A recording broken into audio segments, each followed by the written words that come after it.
Hello बच्चों, let's read the question. What were the similarities between colonial management of the forests in Bastar and in Java? तो question में हमें ये पूछा जा रहा है कि जो कॉलोनीज जो कॉलोनीज बनाई गई थी इंडिया में और जावा दैट इज इंडोनेशिया में, उसके मैनेजमेंट में कितनी सिमिलैरिटीज थी. ठीक है, जब मैं बस्तर की बात करती हूँ, Bastar is a place in India which was under the British and Java is in place in Indonesia which was under the Dutch.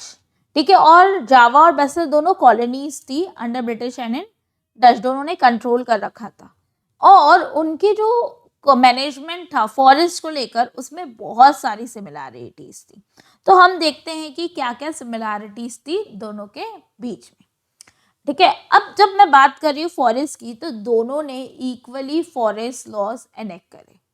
ठीक है, इंडिया में भी जो हमारे ब्रिटिश थे उन्होंने बोल दिया कि आप फॉरेस्ट में एंटर नहीं कर सकते, आप अपने एनिमल्स को ऐसे फ्रीली ग्रेज नहीं करवा सकते, आप फॉरेस्ट प्रोडक्ट्स नहीं यूज कर सकते. और डच ने भी जावा में सेम पॉलिसी अपनाई. उन्होंने फॉरेस्ट लॉज लगा दिए and they exempted the people from entering the forest free of cost. ठीक है, not only that, the British and the Dutch both introduce scientific forestry. ठीक है, अब साइंटिफिक फॉरेस्ट्री क्या होता है? साइंटिफिक फॉरेस्ट्री में क्या होता है कि अ फॉरेस्ट जो होता है उसमें वेराइटी ऑफ ट्रीज पाए जाते हैं.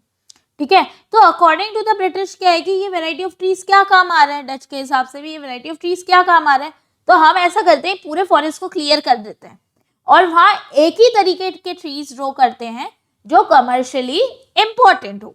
तो इस कॉन्सेप्ट को कहते हैं scientific forestry. But do you feel ये सही था?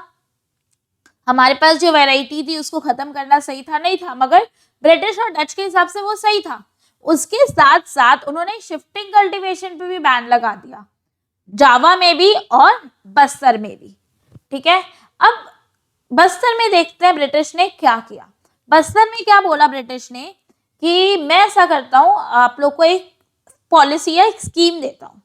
आप ये जो कम्युनिटीज हैं, आप जंगल में रह सकते हैं इस शर्त पे कि आप फॉरेस्ट डिपार्टमेंट को लकड़ी उठाकर लोड करने में, काटने में फ्री लेबर प्रोवाइड करोगे, तो उसके बदले में आपको जंगल में रहने दूंगा.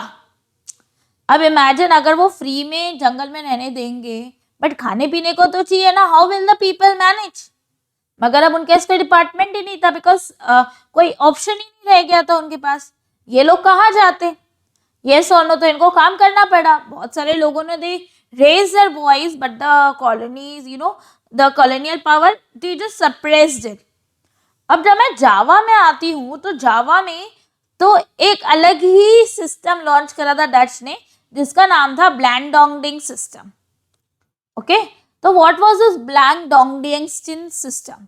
तो बेसिकली इसमें क्या था कि जो कल्टीवेटेड एरियाज थे उनमें रहने के लिए लोगों को रेंट भरना पड़ रहा था. ठीक है, तो अब डच ने एक एक्सचेंज ऑफर दिया. उनने बोला कि मैं आपके रेंट्स है ना वो माफ कर दूंगा अगर आप और आपके बफेलोस हमें टिम्बर को मूव करने में, एक प्लेस से दूसरे प्लेस कट करने में, लोड करने में हेल्प करोगे. सो नाउ यू सी कि कैसे बस्तर में भी इन लोग ने यही करा कि आप मुझे फ्री में लेबर दो, मैं आपको रहने दूंगा. जावा में भी इन लोग यही कर रहे हैं कि आप मुझे फ्री में काम दो, मैं आपका रेंट माफ कर दूंगा. You see, can you see the similarity now between the Bastar and Java? I hope you have understood the question as well as the answer.